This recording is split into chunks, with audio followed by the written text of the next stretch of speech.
Good morning. હવે આજે ઢોસાની ફરમાઈશ છે તો ઢોસા બનાવવાના છે. ઢોસા બનાવવા માટે ગઈકાલે રાત્રે મેં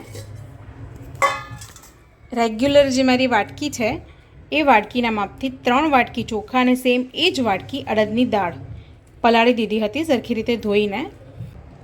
હવે હું આને મિક્સરમાં ક્રશ કરી લઈશ. ઢોસાનું બેટર છે તો એકદમ ફાઇન ક્રશ કરવાનું છે.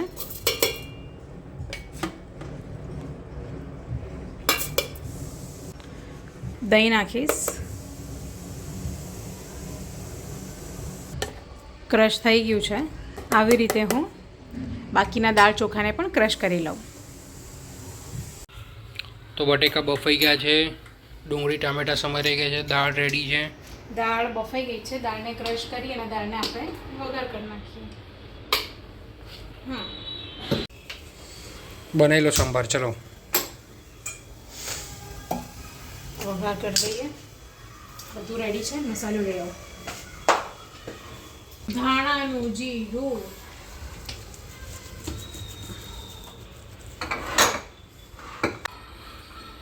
હવે આપણે સંભાર બનાવીએ. મેં 4 જણા માટે 2 વાટકી દાળ બાફી છે. ખાલી મીઠું નાખીને બાફીને ક્રશ કરી છે, બીજું કશું જ નથી કર્યું. અને આ આશરે 500 ગ્રામ જેટલા બટાકા હશે, 500 થી 600 ગ્રામ જેટલા, જે મેં ખાલી બાફી લીધા છે. બરાબર. હવે આની અંદર હું પહેલાં તેલ લઈ લઈશ. કેટલું તેલ નાખ્યું તો કે પણ મેં 4-5 ચમચી જેટલું તેલ નાખ્યું છે અને 1 ચમચી જેટલી રાઈ નાખી છે. 3 જેવા મરચાં લીધા છે. 2 મરચાં છે, લાલ મરચાં આખા, અને 10 જેવા લીમડાના પાન લીધા છે.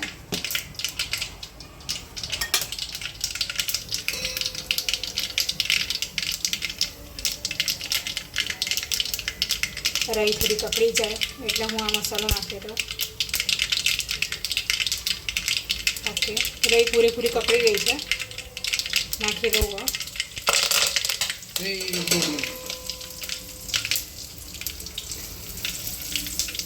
અડધાની અડધી ચમચી જેટલી હિંગ. મેં આ 3 નાની સાઈઝની ડુંગળી સમારેલી છે, એકદમ એક વાટકી જેટલી છે એટલે આખી.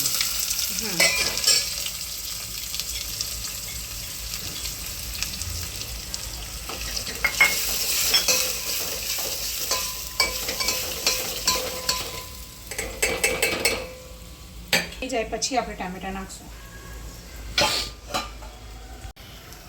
ડુંગળી આપણી થોડી ચડી ગઈ છે. તમે જોઈ શકો છો કલર ચેન્જ થઈ ગયો છે. હવે એની અંદર મેં 2 મીડિયમ સાઇઝના ટામેટા લીધા હતા, એ બી 1 વાટકી જેટલા, એ પણ નાખી દઉં છું. અને એને પણ થોડોક ટાઈમ ચડવા દઈશું. જો પેલી બાજુ આદા ફૂલકાઓ કૂદે અંદર ગરમ ગરમ થઈ ગયું છે. તો થઈ ગયું છે. હવે આની અંદર આપણે મસાલો કરી દઈએ.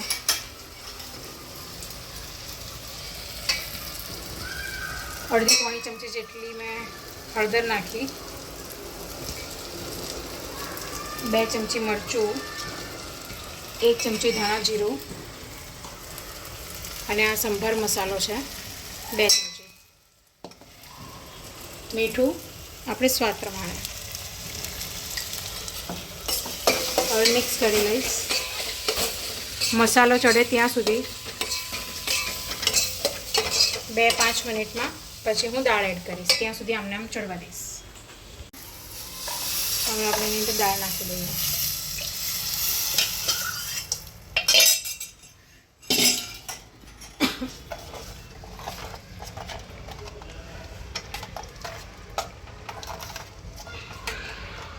હવે આની અંદર માપ પ્રમાણે પાણી. હજુ થોડોક ઘટ થશે, ચડશે એટલે.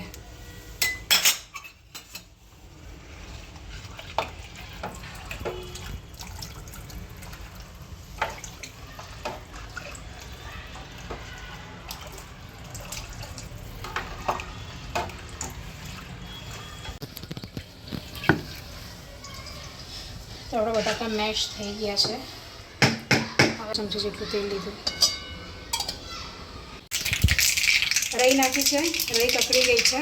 થોડુંક જીરું નાખશું, લીમડાના પત્તા 8-10 જેવા, અને એની અંદર એ જ 3 મીડિયમ સાઇઝની ડુંગળી, 1 વાટકી જેટલી. આને મીડિયમ સમારી છે. સંભારની અંદર જે નાખી હતી એ એકદમ ઝીણી સમારી હતી, અને આ થોડી મીડિયમ સમારી છે. આની અંદર આ ડુંગળીને આપણે પ્રોપર કૂક નથી કરવાની, સેમી કૂક જ કરવાની છે, અધકચરી જ, એકદમ આમ ચડવીને પોચી નથી કરી દેવાની, એટલે આને બહુ ટાઈમ નહીં લાગે. અને આની અંદર બહુ મસાલા બી નથી આવતા, એકદમ બહાર જેવો મસાલો બનશે. જો એકદમ માઇનોર થોડોક જ કલર ચેન્જ થયો છે ડુંગળીનો. ડુંગળી હજુ સુધી હાર્ડ છે, કાચી છે. હવે એની અંદર આ વટાણા નાખી દઈશ. વટાણા બોઇલ કરેલા છે. હવે આની અંદર આપણે મસાલો કરી દઈશું. સ્વાદ પ્રમાણે મીઠું,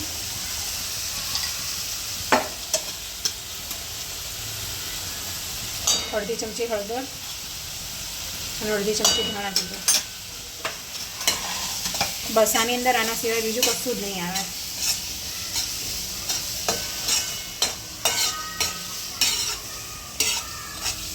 હળદર ચડે અને કાચો ટેસ્ટ ના આવે ત્યાં સુધી જ આપણે ચડવા દેવાનું છે. પછી આપણે બટાકા નાખીને મિક્સ કરી લેવાનું છે અને રેડી. હવે આ હળદર ચડી ગઈ છે. હવે એની અંદર આપણે બટાકા નાખી દઈશું.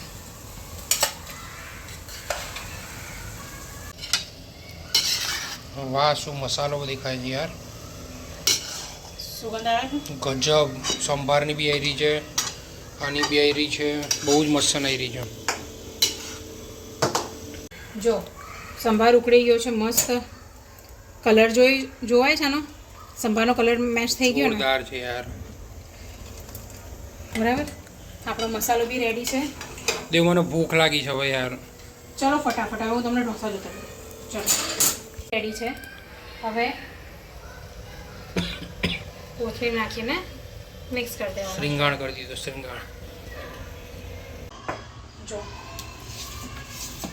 ખીરામાં આથો બી આવી ગયો છે, દેખાય? રેગ્યુલર ખીરું ને આથાવાળું ખીરું ખબર પડે ફરક? જોરદાર. હવે આ છે ને જાડું છે, થોડુંક ઘટ્ટ છે, બરાબર.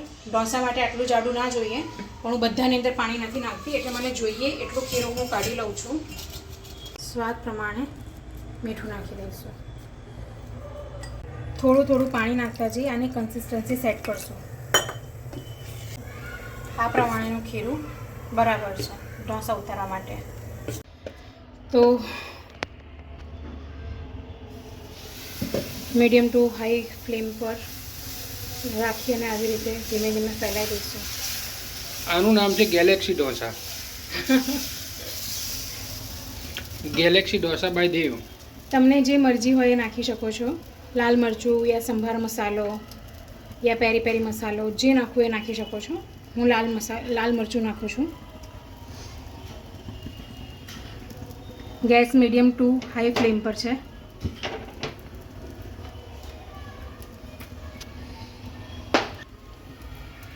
જેમ જેમ કોરું થવા લાગે ને એમ એમ હું હવે તેલ નાખી દઈશ.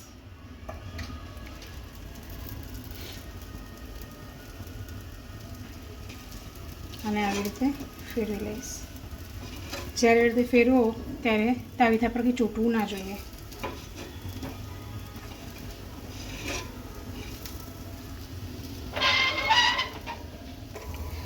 હવે આની ઉપર થોડો મસાલો સ્પ્રેડ કરી દઈશું.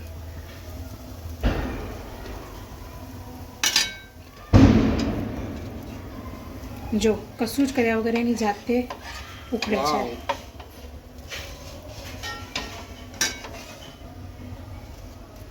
સુપર. તો આપણો ઢોસો તૈયાર છે.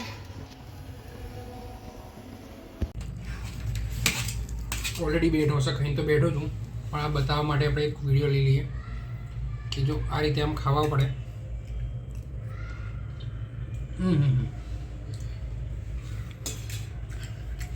કોઈ ના પહોંચે. કોને? ઢોસાને. અને ઢોસા બનાવવા વાળીને? એને બી કોઈ ના પહોંચે. Nice one. જોરદાર છે એમ. ઓકે, હવે એન્જોય.